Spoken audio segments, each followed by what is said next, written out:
Biasin Bono Mantemu Abapa Information Center Goka Sumnyame Information Center Eya Chirimenkin Nyankuma Ase Eya Nanapia Information Center Daikin Don't Come A Police Zevo Asioko Jama no Bono Mantemu Eya Tuapa Information Center Afi Adishima ye eni kanbeba na onfiti prekopa engo bi fie se okọ ya komde menen fufuo wo no atiama ohem abro ni mu ba bia anase onye bibia ma no entansi ebia nipa ndem ye pa na aye mevonzo de wo muzika no ena okwa edawfo bibi enu nti se oba bagia ebosia ewose osen tua no wo mo ebua aman so ti ye ho akwa onyenye ma yakọ IMF ne ehenu mu se engutan ne nsa woso bebri ebekoso na ansa na IMF de musika be ma no gise nyoma buo no ma akwasi de osi awa no gise wo mo ye ne sa ansa na wo ma jepene e de IMF sika no e de amount na we na nam so ama miken owura kwasi adai odike jire se ye pe IMF sika nanso memu galamse kwaso pa ye mampani na nado dangwa for this excellency na ni abre papa te so opeso otu ase na so aye bia galamse wo munyai empo na titafo ni anintre na kukuda ma wo NPP amonyoko nu emfanto aye chama wontumi asantema ntem dwam treni pani ema NPP amonyoko nu sanso ena owura dwombodo kane twatwofo panyini emwo mu na etufu magudie bi nanso abani nya kukudo nkanche wo munti ama kwa na ekoso na ama afi ne kono ayedin ena owura kwasi ade odikese ode adwin bi aba na adwin no ode aba no o kache IMF for say sika na omode ba be maye no womonya ne sese yantumi antu galamsi ase a wom fasika ne maye na oseso mo ye sampe Ghana ye ni ba bre pa ye hu $3 billion osian keka bi ni bre bi aban no ne nkrofo be ye ama galamsi no tu atwa ntentem no gabe boa pa si yantumi antu ase da wom fasika no emaye owura akwasi adai odike to aso a osi enche bia United Progressive Party UPP amanyoko no tua no womo de adse koma United Nation UN European Union EU enafi amanone okọ woma ekambie wom ekwakwa udwan kese nina no womo de adse de ekoto woma nim se womo fo manim he na afi womo fo madwen emna fo magudi etu nkwambone so ene wonte wahye a ekoso ewo Ghana. I went to see a lawyer. We want to send a petition to the United Nations, European Union, IMF. We want this to be part of the conditions, the strings attached. I am employing the IMF to bring Galamsey issues as part of the conditionalities to secure this bailout. This will push the government harder to take decisive decisions to mitigate this menace. The United Nations Security Council too must come in. Eni amuti yeye ayekofale bayo sanso ayebanu dani ema United Progressive Party amanyokunu UPP owura kwasi adai odike na yakuyanim ewo eye ensafofro ensu emu adishima ma na mom yadaso agyinamu awo eye efam agudie a wofa kwan bone so bi ama no hono so ahene no ade atodwa agyinamu ese saa galamsi a ekokọ ekoso ewo atoyama ntamu empesu abesu abisuo no onim krofo bi a wonu ebom mu ane eso mu bodin ai se wonsura opa mu bodin no so babbo wono no de oya sabi be mamu ai hu sisi no so ne be ma no ai ejana na mo so eti na na so bodin na onyina meka na asemi ono na akopie mu ewo eye dompem eye pepesa a wono na tia so ye ohene ewo ho na eye ayowa panyini awotoso mako enan wono na tia so wakasa asemi a wo kire mu se onim krofo be mu bo mu bie eti ama na kunya se na mu bodin ana o hye ase wo se de ndida number 1 eye osoafo be de kire wono na hwe ensase na obade ne mapa ai wom ene eso anyina Mecha Minister of Lands and Natural Resources, Deputy Minister Owura George Mrekuduka, wanu kra ya akopie mu enso ewotakwa inso yemabato mbesu aso a wana ye omumra sebedwani na etre mu se woka ho owie no oche mu se aban kratia wanu enso ewa ye takwa inso yemu wono wanu so eka ho ya fra no ono so eye Benjamin Kesse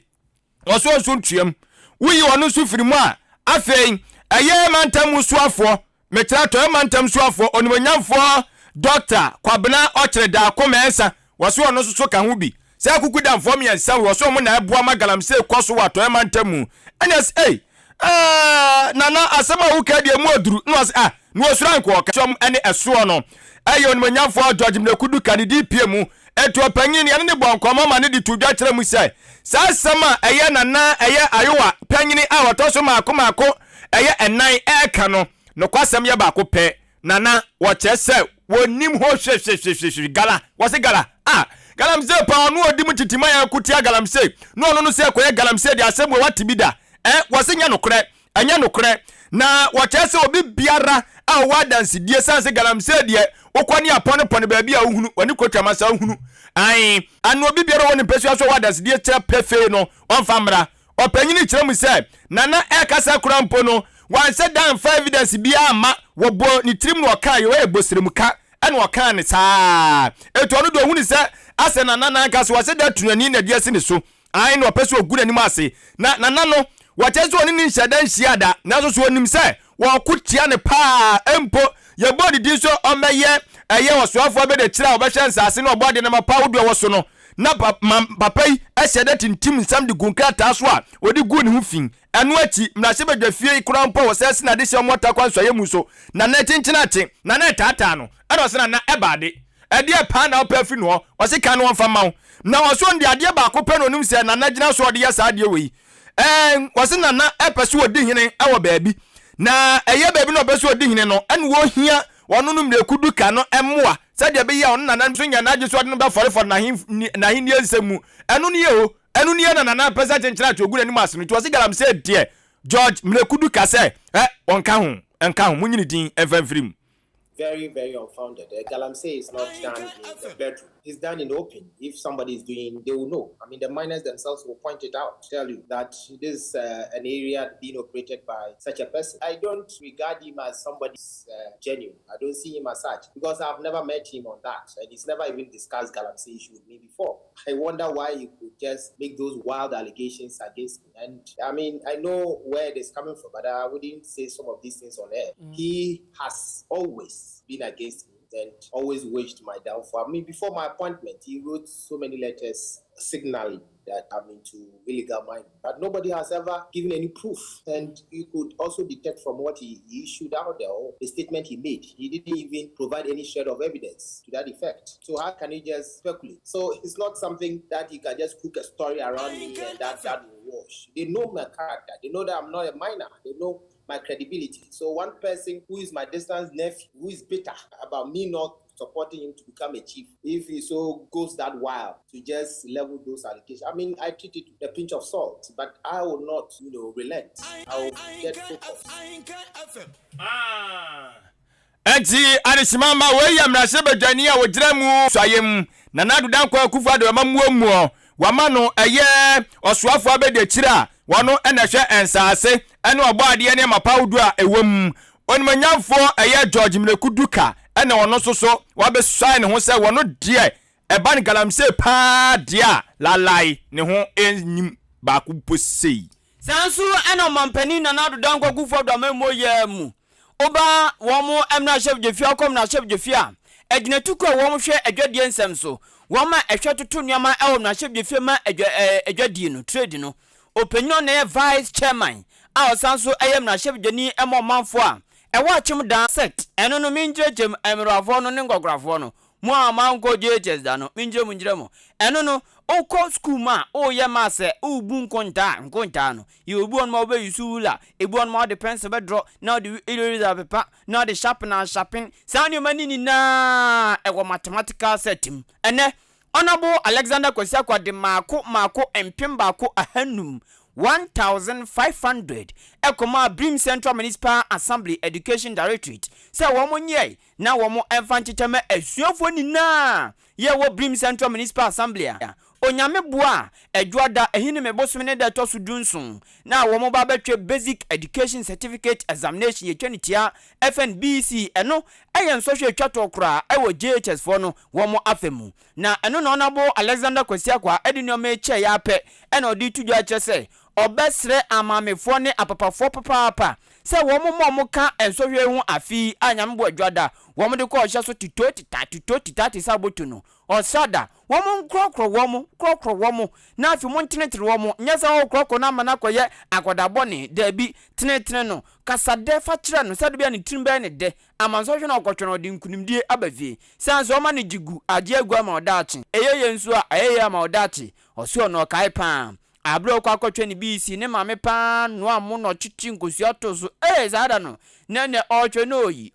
oyi so obema asuafo wo mkotwe mo so hwe bc fo no mathematical set na osanto aso ede sede to wo manim se ebiem ebe ya pa se osuani bi de yede ne nkrata betu nanim na oba betwe no so hwe na oni pen oni pencil oni ruler just mathematical set no oni bi ose ebe ya pa na so no mpeso aso ya achim da betu mpeso aso de nya de obetwa mo wo mo ne atwa mo kina afi bia ebesu acha yetu no. Imagine imagine say wo through exams na wo ma me nya sika ma mo anto assets na wo Fred your to nche say eyi patro ma me ruler can you imagine ya de esida na me gidi say ende anya nkopon etimi yepeja ye na yeso etimi yibi ma de na de the municipality ha de enya de ebesi enu na ejina so a yetimi apewe aba wenya de edikai afibia ya hyebose ebeye na we so no yaye ye begina we so de etu awofo no efu say ye de ye afemu de wo mo so mo de kakra mo beye and they say omo be hye nkwala ne nkran by first time me control common entrance na kosi ayachi ye ntai ni rough rough anopa me control me first exams e ma me jollof ni kosi ayachi on say achepa me nkan ye kron but makai just because it was a treat me mame e de mame ampani ampa no because nso ekotwa ne kama enu nti no ye begina we so aka kira awofo no say mon kokrom kwala no yesa mo kokrom maye o ma hwebo no nemum umom hunu say omoda achi no asase no eni amuti yeyi eye dwemtani abede choko Ghana mrasheb jefi agina tuku a womhwe adwadie nsem so ena afio sanso ya mrasheb dwani emomanfo a ewo achimudan abeto ampeso aso onimnyamfo Alexander Akwasiakwa achimudan zongofo ebodi ni say Alhaji Sanda opinitia wanso no atwa ne shot onabo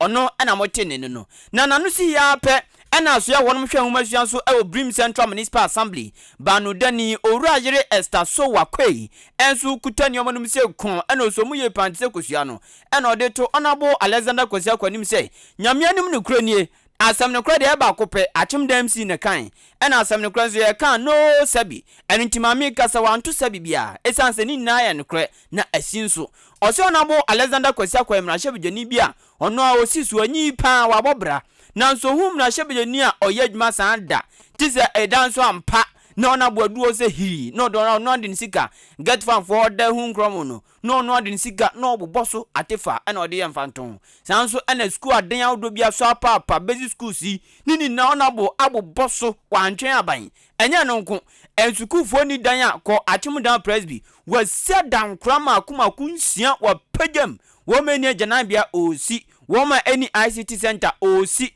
avi nkoda san betre ABC nso wama mathematical set enya no nko ahombo nso hwe twato kra ye fe ne black mock anase mock eno nso na bo aye atua bo ho kanina ti abankra maame a ono na hwe homasuan so e wachem da beto mpeso aso owura yere Esther so wakwei echese honabo Alexander Kosiakwa isan say debia meka say ye kan education ene debia me defre no education mu konfo ye mankwala no so tiase say MP no decide dwuma nyina isan say owo education ho do opese nkwala no omo performance ko very high na at least omo etumi enyi abeleye na society no nso etumi eyusu wo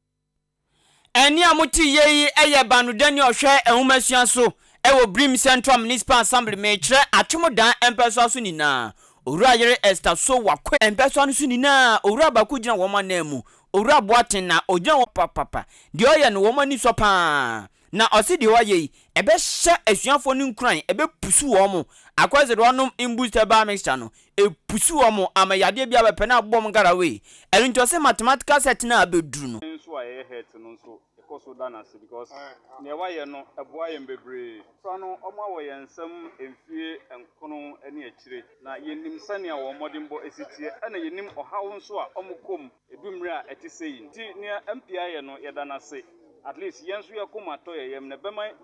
emofra na ye ready for the examination no a omo eba abeye no ye da na se bebre ania edi ho a ebeka a kire emofra no ani se efie nkono ne akire a omatan ye na ase a ya kire omade no nia esese ye kire om nyina de ya kire om mpae na ye body ama won se juada no on the 17th ni bedu na nyame beye omadom no bema omahoden a ombetimi de akotena ensohweden no yenim se nia ya kire won no nia ebeba bia de ombetimi echa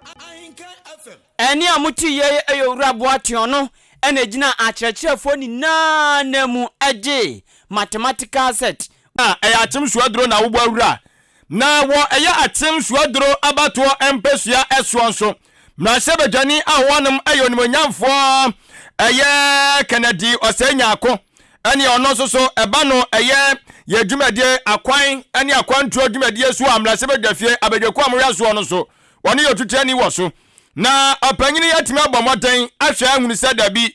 okopia mu ɛwɔ nkronkro awodoawodoa so ɛwɔ ne mpesua so bi mu bra paa ɛba no abɛfo mfidie no mu anim die mu a mɛkyerɛ ICT anase computer no wɔkyerɛ sɛ bi mu brɛ titru paa ɛne akyem aduasa ɛno enti ɔnabo fato ne metri so de tunakoma pono so sɛ wɔbɛhwɛ na waboa sɛ de bɛyɛ ICT center no obetimi enso ama ɛyɛ adehyɛ no mo ɛyɛ akyem aduasa ɛnsa timi aka bie na timi aboa ama mmɔfra mo anom soso no ɔmo soso atimi anya nimdeɛ mapa ɛwɔ abɛfo mfidie no ɛsoso nimdeɛ ɛnso emuo ɛno nti akora de ɔseɛ ayɔyɔ sɛm no ɛkasai ɛneɛ wakɔakɔ paw ɛyɛ ɛho ntoma mekyerɛ ICT center no wawie apa ho ntoma adane ɛde ahyɛ mpanyimfoɔ ɛnsa so ɔmo nhwɛ na mmɔfra no so da ne daa wɔnom nkɔgye nimdeɛ ɛnso ɛwɔ sɛ deɛ ɛbɛtumi so aboa na wabra wɔde okotwa ɛyɛ ahoma mu a wɔde dwumadie no ɛhyɛ ɛyɛ mpanyimfoɔ ɛnsa no ɛna ɔne nsɛmtwerɛfoɔ ɛbɔ nkɔmɔ ɛna onimonyamfoɔ Kennedy Ɔsɛnyako ɛde to dwa ɛkyerɛ mu ɛsɛ saa dwumadie a waba bɛyɛ ɛyɛ dwumadie a wɔhyɛ ho ɛbɔ kakyɛ temamufoɔ sɛ sɛ Nyankopɔn yɛ adom na ɔmo to aba ɛde ma no na ɔkɔm na hyɛ badwafie a wɔbɛhwɛ na afei so wɔde saa dwumadie no ɛnso de abrɛ wɔ ne mo ɛno nti na wɔhwɛ na wɔdi ne bɔhyɛ so sɛ temamufoɔ nso edi wɔn bɔhyɛ so a ɛnam no kase ɔyɛ na hyɛ badwani de ma de hyɛ mo ɛyɛ akyem so aduro wɔsɛ no na ka ho bia ma ne kɔyɛ saa dwumadie no wɔsɛ no akyi dwumadie no fa pempa ne sɛ wohwɛ mmɔfra wɔn mo gyinim die ɛwɔ abɛfo mfidie no ehunu muo na enei wobɛkɔ nkrapuni mantam obi mu die obɛhu sɛ ICT center kakraka computer yɛ kyerɛ no we no wahu practicals ne ɛkɔ so na so nkrase wodo no mu no ɛyade so kɔ ɛmmɔbɔ bibia this year draw the two board so ne yɛde akyerɛ akora no ɔsɛ bi wɔn ma na hadwene enti wani ba bɛboa ama abɛfo mfidie no hunu muo no atimi ama nkora no so anya nimdeɛ mapa people ɛwɔ mu na ba ne sɛ ɔmo kɔtwerɛ ho so we bia so a ɔmatimi atwa ne yie ICT center here. Besi titiri die na da makoma so pa na me pese me ye no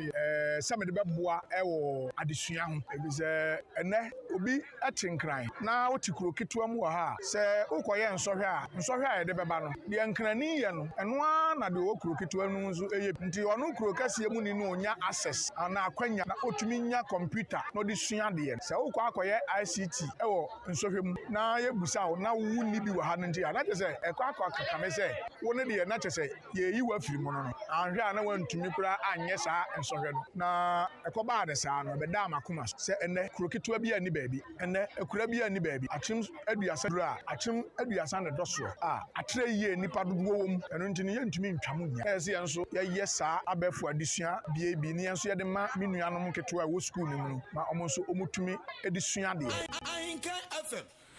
Ghana Arishmama ene awuti yei ayemra badwani di ma de shomo akyem suaduro abatoɔ empesua so onimanyamfo ɛyɛ Kennedy Ɔsɛnyako na ɛno akyi no ɛna ɛyɛ ɔhene a wɔno so ɛwɔ akyem aduasa ɛyɛ ɔsabere ma ɛyɛ abrakwa jampem ɔno enso so ɛne nsɛmtwerɛfoɔ bɔ nkɔma no ɛna wɔda ɛyɛ mmarahyɛ badwani ase so ɔbɔna ba so paa sɛ wɔde wɔseɛ ayɔyɔ na wadi ne bɔhyɛ wɔhyɛ adehyɛ mo ɛyɛ akyem adua bɛkasa saa wɔhunu hwee so bɛba no na afei ɔnso akɔtwerɛ atwi ɛno so nya akora no esan so no ade a wo kye no no ohun nani so enti wo se ade a mrase badwane aye no wonom eda na se na wono so so asra kyerefo ne eye school mo friend say wonom hwe se se enei mfidi a wonom ense beka wonom no ombedi woni ama dwumadie no ensi wonom acha ma nkyiriba nyina abeto so MP asi papa adekasi awaya ma biasaman anye kro nyina so nya ne sen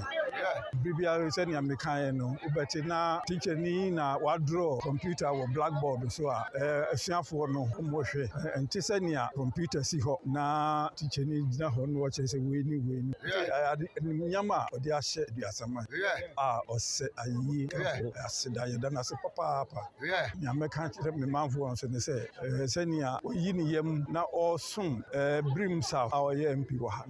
mesere me manfo se ye nhye nanim nyam ye na na staff yi advave so ye nhwe so yi se ne be ya ebeche kufuo we beko we beba na ewo ho adeshimama ene awti ye eye achim aduasa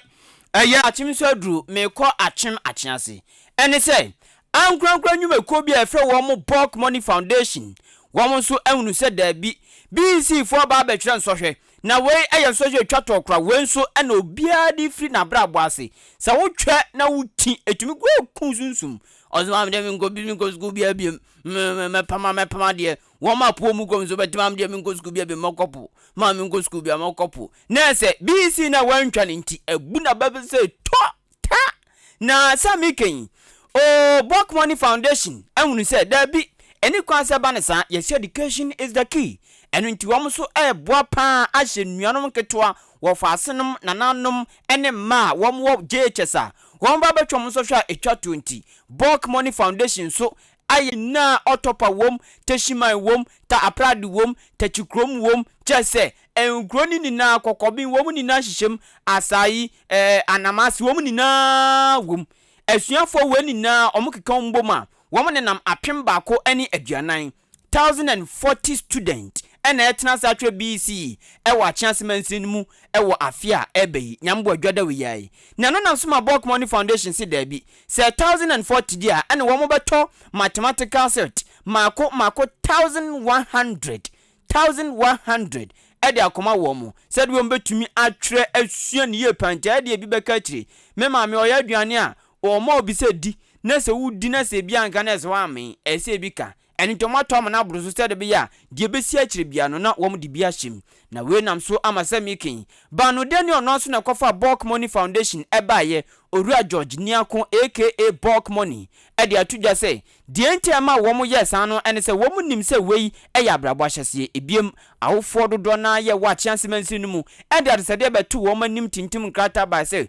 wo mo suafo iba betwe wo mo mufre betwe na ngo mbenyi wo mo apa e wo nneoma odobi ntitiru ene mathematical set bulk money foundation peninyi otua no Orua bulk money si da bi omo kan sans wantumi afọ oma no anwo from sebi unua ese okoto se obi tu ni bafo na de bi atu kotudwum sanso ana mekoye ne mankob die sanka wankokora nkaye ti wo nso eboa wo pan nti na ma wo yesa ayode we Orua George ni akose na we na wo de ama no wo hye asuafo ni nina omanim no be na otwepepe ne enebre omde oseye ayoyo ede marset no a omo request ni nyina aba district education yo madwe omo nyansa soronko na bibiara ombekwa akohia ewo exams biara omo behu na omo atwero pepepe sede omo asua omade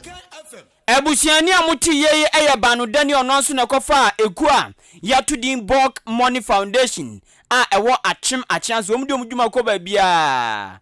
Orua George Niako aka bulk money ana din sem woni na atudwa na wo mathematical set no edemufo a esanse mathematical set bi a pen eka ho entu nyanya no pe wanya obi bia wie fefe suafo no mu na ajeje omode na anu achi ana head teachers bi a wa chance mensin mu da bulk money foundation banu dani Orua George Niako aka bulk money asese wa yade papa se wadwen enkodanketo anuanom wo faasenom emma nananom ho na wadwen mo se da bi abrabo ahyese ni na sabi ebi kura ni kamafo nti wo mo ya yodi we di aboa wo ma yade papa wo mo dase ebona baso yɛda yɛ papa bɔk money ase ebisɛ yɛhwɛ nkwala egu a nyɛ ɔmo nyina na kebenya sika etimi ade atɔ market ɛna market na ɔde ama ɔmo nso no ɛbɛboa nkwala ne bebree na no awofo no sɛ ɔmo benya sika ne de atɔ no ɛna ɔmo ahoboa ɔmo de ɛkɔ treasures no they are ever ready emu bebree no etimi aka sɛ 80% are ever ready yɛtimi nya ne nyina pɛpɛpɛ ebisɛ ɛyɛ den ya baako bi wɔ ma adesua no ɛwɔ fam de ɛbɛt yɛgu so yɛyɛ ahoboa ɛna teacherfo ahwehwɛfo no so yɛtaa ɔmachi de ɛsɛ sɛ yɛde boa nkwala ne bia no yɛgu so ɛde boa wɔm yɛdi kan no yɛbɛdɔ mo ase yɛbɛda na foundation as kwala akɔkɔtrɛ exam sɛ ɛnoma ehia ne bi no ɛne master involve almost all the subject ɛnyɛ obi ana obi into once what they are providing there you will really say ɛbɛboa nyame nhyira no na ɔnto no nkɔndɛm na ɔyɛ bia ɛnkɔ ɛda na se bebree ebusuani amuti yeye ɛyɛ head teachers ni bia ɛwɔ a chance mainstream man ne womu hu ayode befefa bulk money foundation ɛde mathematical set empim baako ɛne ɔha 1100 ɛba bɛkyɛ asuafo nyinaa a wɔn kɔ akɔtwe na no krakra no ɛna asuafo wɔn saka mathematical set no wɔn so ɛda bulk money foundation ase titru pani de otua no owura George Niako aka bulk money wɔn dana sio ɛna sanke pano anka bɛte bulk money ɛda sio ne aboda odi aba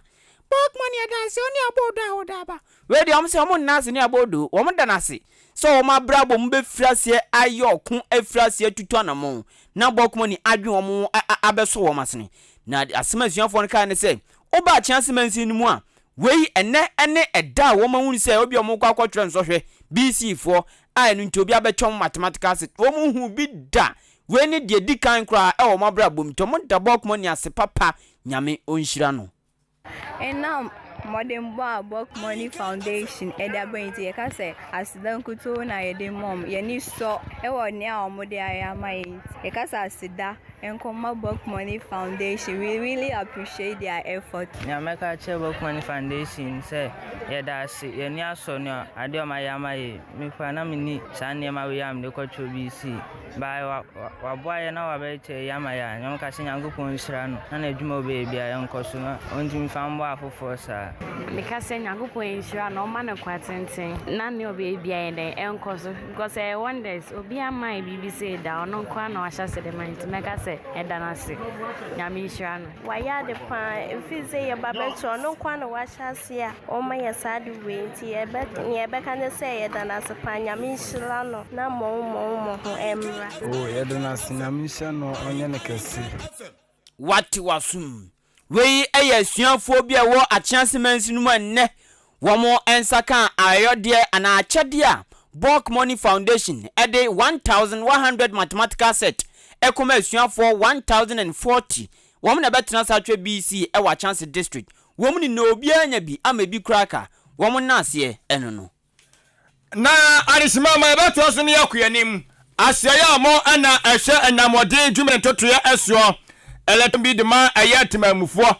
na azana no mayenda alaji hankuri enterprise ase na da romanti se ye milo sugar so boloti no ne nyina bi ewo milk ne nyina solution tape benya bi sanso na oil ane ye de nnuane awodo wo ye fie no ne nyina no ko wono makati a onsabetimi akabi ye ka provisions dia biscuit ne waka de ne nyina no eye alaji hankuri enterprise na kache ana wasa so ko na okwajo de na etimi bua pa desuafo no mankotwe BC no wansa mu bi wono mamkwakoda school mu one ade aha ti mon ko na provisions enyina wo ba bi faako enti wono no say no as opportunity bank any South Brem Ura Bank no wo hwe omu mfimfini ehwo na obehu no na one no bekasa na afesu no watimi ahwe enkomo no CPC takura no ma bi wono ma unhia so beko na kacho no akasa ede no ma no enso ebetoa wo 0245 447138 0245 447138 eno alaji Hankuri Enterprise na Bempoma Plaza Hotel so se menka nche se na ne bria ya wona mo de oba se wanka otiri mo ya ofie kurampo onkobiem sanse ehwonom no ya ahomeje bia anasa ahoje bia ko no matum se yes ye so pa aduane a ope ene de be ma wadie ebu akwa mu akonya ma bodu akechi aduane ope bia wankasa ko no adi edan ya do bewuram se ko na kodjo ho no odurama tim say yes bibia da na kwamu enu nti me pa cho awarefo eya na makotwa sisu ahu na makogimani ebi wona mamne nkura ni nyina akọ na makogimani kama na timi so aboa na obanso a kafra eya dokodoko de no ni nyina bi wo de mu odin de mu omere ni nyina benya bi abobọ amana timi enso aboa wie pa bambo nsem de atumuda ye bo ho ban kosi bra obefiri ye bia ye wonom enso ade akọ na okokra so de mpai bo tachi tu kwa koduru fi asumdwe mu ama bi akọ kama anyina modin ejana na mo so anyina modin kan ye ne jana na mo so eyenim nana disco na yenim pleso bia so ho yenim dum so nana disco ni nyina bi enso ni odum siesie ni nyina no out of carriage area enya bi enso ye wonom di sansen kan no ejana na mo so pene na oduani kiremu enso ewo achemodan nkwantanum MTT di kwantempono eso yene Church of Pentecost asafo no na edi animhwe awbrasem no obuo kwa so frɛ yene na ene yentwe komokran ansa na waba 0249 855 396 0249 855 396 ana 0243 118 500 0249 0249 855 396 and 0243 118 500 aha zentri na wafre na ya jo so kama na timi so aboaw na sanso na ebebu odwumadie no koso ewa Ahenkan 93.3 FM so me pa atwani die no obuo kwa sambrase mu bomodin na fa ho sese adwumadie obsan se eboaw ma wusua yetete kasa no eboaw pa anti ebebu odwumadie no so teba na wodi ababa yantam so ofiduam ya na enoma tima konkan memenda bia nwumere na so kopem na nwotwe na bedwako no etena se kwame asante di nwuchima chiame na de obeye ni efre na afeni mpaifo emmon komoi na wonem so enhwe na omwaw 0593 649595 0593 649595 was se ubube a meso meti beu Jubilee Hospital aya bia woma basom betu yade ase me patro Jubilee Hospital me ka woma semani maniaji esanse se ye kan fidie de hwe yade edi hu yade edi tu yade ase a Jubilee Hospital for ewubi na enwoma wodo wo de abom di djuma no eboa panti so ma me ne yare o papa ne yare obi bia odi hye bia no dodo no fanu ko Jubilee Hospital ye behu yade no na ye tu ase se de oka anya ye ya na de afa fitting shop no sanso fa ko yade afa ko sanse akandie bia wo de hwe yade tu yade ase no Jubilee for aboa wo ho papa eno mo ye adwuma o ya na akodo no na wo kwase wo behwe Dr. Janso sa lab test ye be ya ma edu no ba wo fafure behwe wa go iso ba no booster iron mobile phone laptops enuma weni na ade bia ye home appliances no so pe bia to ne border from papa akona OD maboabo ye ni an abra fa yen 050 900 600 Ahenkan marketing department timudie mu ani fa marketing manager na ye mwa emo nyomon de wuruma 0200 93 0244 290093 afe ye ko yenim ewo anwumre no si Ahenkan Kasiebo no enso emu aba fontentan so ye wo so mawre fi Facebook live amanfo gusu omode wa magen kire no enso ede eba fa de ko gya ne ebresem ye beba ne abekenkan ede ama YouTube so bomode ne ko okwa na wa subscribe na wa beka abusuako no enso so eho na wo safufro enso emu no ahwe mo na hwe anyamode dwumadie ene ntotoye eso ne krabata no Electricity Company of Ghana ECG na wanum aso ano ewo enkapuni mantamu gawa Accra West wanum managing director ede atudwa ka kire Ghana fo nyina suban bi ekoso a chese ha dwene pa ene se kwa brane wanu a fitini pem na wa fankane ani bi no de akwa montre so se mebobbo montre nkane street bulbs no no akasangasa afro light pole no ye se ha won mo mo amusunsu aso obone mo adwumadie no NCP ensita enu enti wonum abokoko aka tetimamufu se uyetimamuni na eja wankasa mpo ukoto street bulb a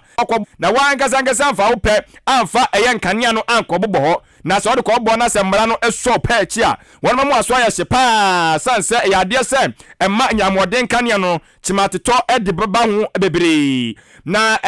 ga West Managing Director the ma Electricity Company of Ghana engineer Ebenezer Ganiu ono ene ne ensamtofo bon commodin nsem we nchire mu ema yen. The installation of street lights, which are meant to provide a certain level of security during the night. There are procedures, laid down procedures for the installation of street lights, but we find situations where people undertake these installations without recourse to ECG. And I give the example of damage to our transformers, which can be overloaded when unexpected load is added to it. We also have the situation where when people without the right ability, stakeholders, we would be able to introduce a bit more efficiency into our business and improve on our revenue flows. Adeshimama ene awuti ye ga West Managing Director Edema Electricity Company of Ghana ECG Engineer Ebenezer Ganiu na wamano anso no man odi bi enso etudwa ebo aban na msifo ewo mpesu anase mensina wodo no mekire MMDC fo no obo won kokose wo musoso enu omunya omadwuma otom sanse eyade se wo mu etanya pa mafo fra won mo the report the mamma wonum se nkrofo ankasanka ni nyina aka bi mo sa hawo no enu nti wachese aban krache ne abaru anomo omo mani su eninkane na chi wo mu mpesu aso no mso ntwa so mo de ensem biara mbeboa no de fritma omo so betimi asom Ghana fo mamu biem sanse ya brepen ene efiri mu. We think we need them to serve as leaders of the community and provide us with an avenue to get to community members, send messages to the community members regarding the nature of our service, be a source of information to enable us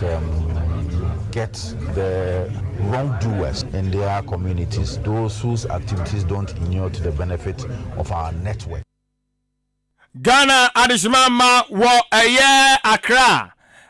Accra West Managing Director Edema Electricity Company of Ghana ECG Engineer Ebenezer Ganiu and Adishmama wono so achechere nsemu dia ma se de be nyamoden kanea no betima gina na mo oso udisia mesumi di be twa gaga to ga odisia e di be twa sane e ka seneti ejina ose galamse must stop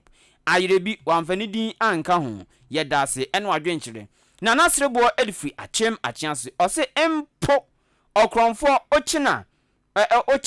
ochina physical paza gwewade a oyo lebi enepe ose he will totally deny being a thief eno maka no twi no ochi konfo panza owiade akwa wiade ose o dabi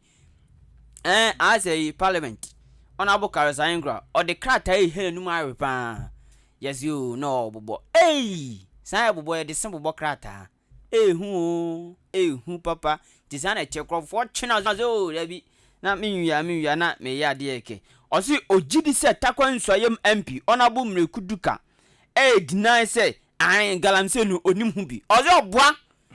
Honorable Mrekuduka oye Deputy Minister for Lands and Natural Resources